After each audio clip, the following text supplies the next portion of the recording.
We turn now to the other big story we've been watching, that of the impeachment inquiry into charges that the president and his allies pressured Ukraine to investigate unsubstantiated allegations of wrongdoing by former Vice President Joe Biden and his son Hunter. We're joined now by the chairman of the House Intelligence Committee, Adam Schiff. Good morning to you, Chairman. Good to have you here. Good morning. Before we move to impeachment, I want to ask for your reaction to the president's decision to pull out of Syria. Well, I agree with my Republican colleague. I think this is disastrous. It's a complete capitulation to Erdogan that is putting at great peril probably our strongest ally in the fight against ISIS, and that is the Syrian Kurds. They were fighting side by side with American forces. We have pulled the rug out from under them. They're being slaughtered. There are war crimes being committed against them. And we're seeing ISIS fighters released from custody, just as we predicted would happen. And for the president to say, well, you know, they're just going to go to Europe. We're not going to have an ally left after this presidency. You can imagine how Europe feels about the President of the United States saying, well, we're not really concerned about foreign fighters going to Europe.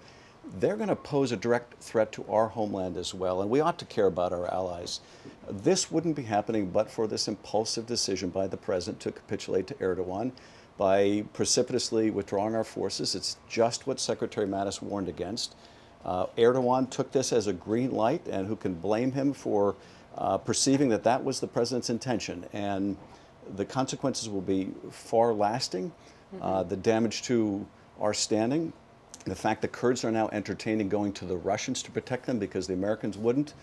This is just an unmitigated disaster, and I deeply fear, as Secretary Mattis has said, that this will result in the resurgence of ISIS. Well, I want to get to the other big topic, and that is the impeachment inquiry that you are leading. Do you see this widening? Well, we're keeping our focus right now on the president's coercion of an ally, that is Ukraine, to create these sham investigations into his political opponent. We have discovered in very short order not only the contents of that call, but also the preparatory work that went into that call, the effort to condition something the Ukrainian president deeply sought, and that was a meeting with the president to establish that this new president of Ukraine had a powerful patron, the president of the United States, that was of vital importance to Ukraine, was being conditioned on digging up dirt on the Bidens. So you see that as the quid pro quo, well, not just the military aid? First of all, there doesn't need to be a quid pro quo. But it is clear already, I think, from the text messages, that this meeting that the Ukraine president sought was being conditioned on their willingness to interfere in the U.S. election to help the president. That is a terrible abuse of the president's power.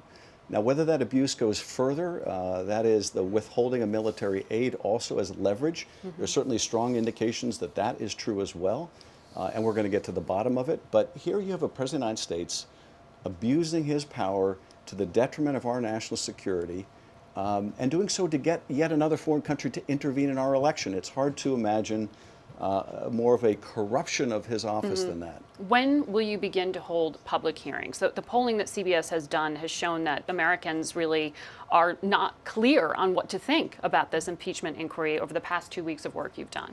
Well, actually, I think that the public attitudes have swiftly moved in strong support of the impeachment inquiry.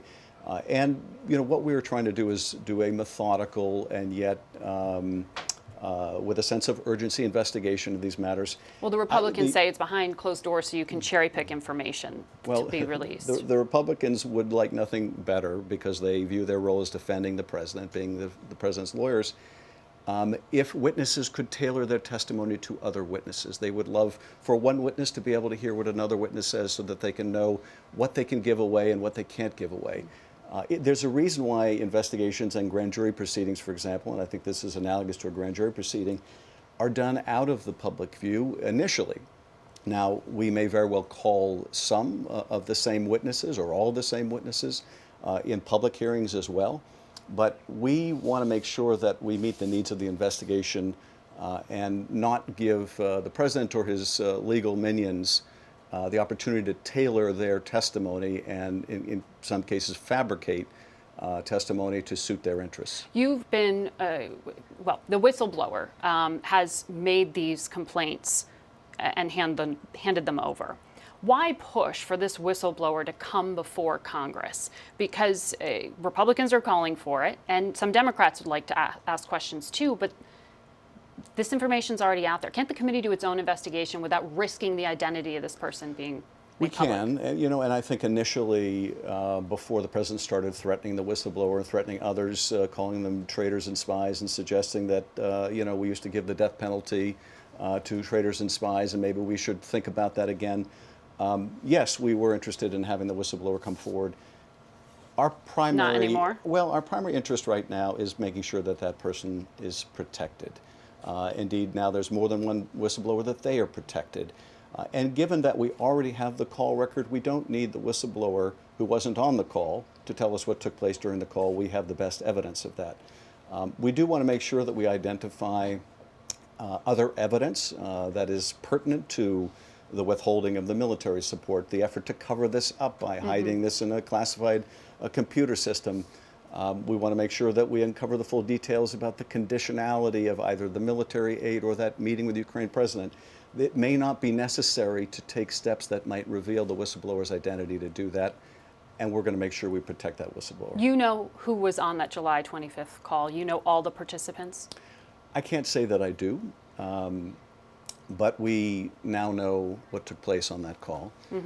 We are bringing in witnesses this coming week from the National Security Council, other State Department officials, to find out what they can tell us about the conditionality of this vital military assistance to an ally, the conditionality of this vital meeting between the two presidents, and the president's effort to dig up dirt on his opponent. Quickly, do you regret saying that we, the committee, weren't in touch with the whistleblower?